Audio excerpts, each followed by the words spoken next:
What's up, y'all? Let's go to the movies. I'm not a fan of IMAX, I have said this, but it is an early access showing of Civil War, and it's an IMAX, so we're doing it. IMAX isn't bad. I don't know. It's the setting is not as comfortable. I don't know anything about this movie. I don't know the premise. It looks like it's a little dystopian. I haven't seen a good dystopian movie in a very long time, so I'm excited about that part. But I feel like this movie is either going to do really well or it's going to flop. There is no in between. Let's go.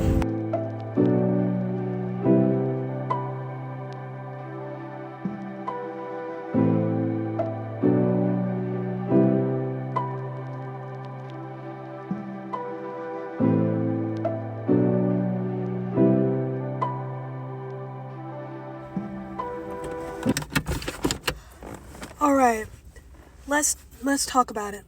Holy shit. So that was Civil War, directed by Alex Garland, stars Kirsten Dunst, Stephen Henderson, Wagner Moura, Kaylee Spaney, Jesse Plemons. He's in it for a hot minute, but I swear that man is always in a movie for a hot minute, and he makes such an impression. What's his name from Parks and Rec? He plays the president.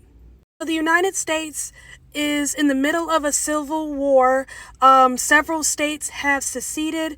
Texas, California, and Florida at the very least. And apparently some southern states. Of course, southern states. I expect nothing less. And they're fighting with American forces. And we're given this impression at the very beginning that things are not looking good for the Western forces. The Western forces are the seceded states. And, when they first talked about, because it starts with the president, that opening scene is so unsettling. There's something about it that was just unsettling. I don't even know where to be. So he's talking about how, the Texas and California have seceded. And he said that, and I'm like, oh, this is going to be stupid because California ain't seceding from the Union. Like, this is going to be dumb. I was wrong. I feel unsettled. I feel not at peace. I can't stop shaking. I don't want to lay down or sleep. I just want to sit and stare at a wall. That was incredible. That was incredible. That was cinema. What also had me a little, not thinking this was going to be good at the beginning is our protagonists are journalists. And journalists are kind of persona non grata right now. They're persona, journalists right now in the real world, not in cinema world, are not very trustworthy because journalists seem to have forgotten their purpose. They've forgotten their job is to be on the side of the people, not on the side of the government. Their job is to stand in the gap between truth and reality. Their job is to take the hits so we can get the truth. Their job is to inform us, not move us in one direction or another. That's their job. So when I find out and I realize that we're following journalists, that those are our protagonists, I was a little unsure at first. And I don't know. This was, I don't know if it was intentional, but it must have been. It had to have been. How did he do it?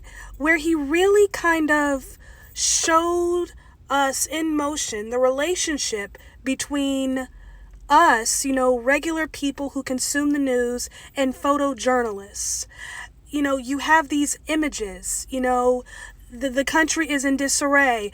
Things are on fire. People are getting blown up and it's ugly and these unsettling images, and we're sitting there in the audience unsettled. Yet the journalists are looking at these things in awe. They're very desensitized to it. But yet we have this young journalist, Jessie, played by Kaylee Spaney. Okay, I'm getting ahead of myself.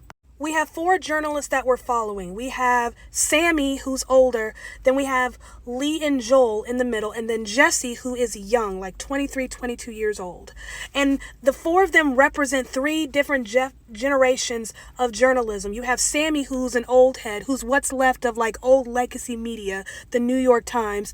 You have a photojournalist, someone who's, shot war scenes, Lee, and Joel, who's an interviewer. And then you have up and coming journalist, photojournalist, Jessie, who is just, wanting to live out her dream, but she doesn't quite have the skin for it yet. And we kind of get to see her get on the job training.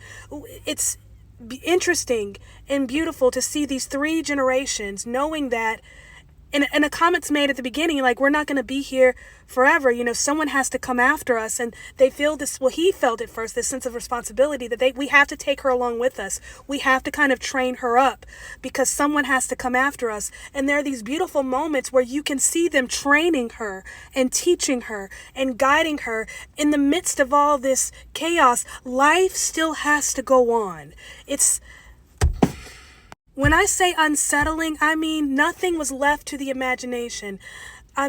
This is the loudest movie. Somebody said this as they were coming out. This is one of the loudest movies I've ever seen. Normally during different war scenes or whatever, you'll have music playing in the background. There's no music. It's just gunfire and bombs and just screaming and shouting and people giving commands. And it's just, I'm sitting there with my ears closed because that's what I do when I get scared. I cover my ears because apparently that, keeps the scary things out my face. I don't know. I've been doing that since I was like, my best friend in high school pointed it out to me when I was like 16. And nothing's left. You see everything. People are getting set on fire. People getting blown up. People getting shot. Nothing is there. There's no illusion. There's no hinting. There is no, it's in your peripheral. You hear it happening. No, it's in your face, because if the journalists are seeing it, you're seeing it. We're seeing, it's so crazy how he did this, how he gave us the perspective of war through the eyes of the journalists, yet let us feel it the way we would feel it as a reader, as a casual viewer. How did he do that? How did he give us the perspective of a journalist, but allowed us to feel it in reality? How did he do that? That was genius. And the best part is there's no political leaning here. This doesn't lean right. It doesn't lean left. It's just very straightforward and honest. And it allows you to process this on your own. It does what journalists are supposed to do. That's so beautiful. You don't see that anymore. I appreciate him so much for giving us a movie that's just, here, I'm going to give it to you. I'm going to let the story tell itself. I'm going to let it unfold as it does. And whatever you do with it is what you do with it. The permission to just process it on our own, in our own thank you. Thank you. It's almost shot like a documentary, but not quite. Very desensitized, yet everything's in your face. Nothing's left to the imagination. There is some distance, but yet we're dealing with photojournalists who are in the mix, who are up close. So we're getting a lot of these close-up shots, but then we're pushed away at a distance.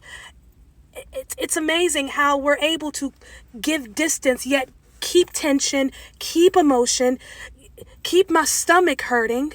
This is an academic piece. This is something you watch in a school setting, high school or college. If I'm not a teacher, I don't have an educational degree, but if I were a high school English not English, I would show this movie in a high school AP American History class.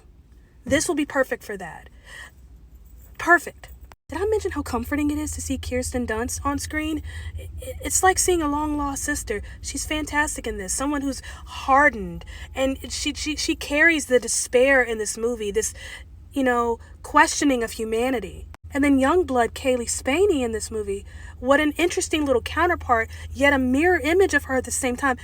Oh, I try not to tell y'all what to see, what not to see. I just tell you what I thought and let you make up your own mind. But this right here, this is it. Oscar season 2025, there's no way this doesn't make top 10 Best Picture. No way. Also, IMAX, worth it.